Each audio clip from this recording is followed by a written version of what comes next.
ఏ బిడ్డ ఇది నా అడ్డా అని ఓ పార్టీ అంటూ ఉంటే మరో పార్టీ కాదు కాదు ఇది మా గడ్డ అంటోంది.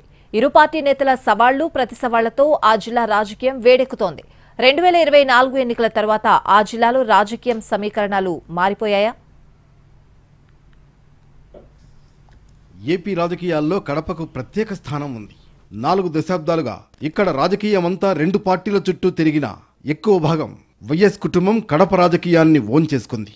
ప్రజలు వైఎస్ కుటుంబానికి పట్టం కడుతూ వచ్చారు.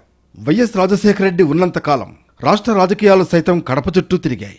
వైఎస్ అనంతరం తండ్రి రాజకీయ వారసత్వాన్ని వైఎస్ జగన్ సొంతం చేసుకున్నారనడంలో ఎలాంటి సందేహం లేదు. 2014-2019 ఎన్నికలు అందుకు అద్దం పట్టాయి. 2019 ఎన్నికల్లో 10కి 10 స్థానాలు కైవసం చేసుకుని కడపగడ్డ వైఎస్ అడ్డా అని మరోసారి చాటి చెప్పారు జగన్. కానీ ఇప్పుడు పరిస్థితులంతా మారిపోయాయి అంటున్నారు తెలుగు తమ్ముళ్ళు. ఇప్పుడు ఇది తమ అడ్డా అని మీసం మెలేస్తున్నారు. 1999 ఎన్నికల తర్వాత కడప జిల్లాలో తన ఉనికిని కోల్పోయిన టీడీపీ ఆ తర్వాత వచ్చిన పలు ఎన్నికల్లో అసెంబ్లీ స్థానాలు గెలుచుకోవడం అతి కష్టంగా మారింది. కాంగ్రెస్లో ఉన్నప్పుడు వైఎస్ఆర్, ఆ తర్వాత వైసీపీ క్లీన్ స్వీప్ చేస్తూ వచ్చింది. కానీ గత 2024 ఎన్నికల్లో కడప రాజకీయం పూర్తిగా తలకిందులైంది. 10కి 7 స్థానాలు గెలుచుకుని కడప రాజకీయాల్లో టీడీపీ సంచలనం సృష్టించింది. వైసీపీ 3 స్థానాలకు పరిమితం కావడం, ఏకంగా 7 స్థానాలు గెలవడంతో కడప జిల్లా తమ అడ్డాని చెప్పుకుంటున్నారు స్థానిక టీడీపీ నేతలు.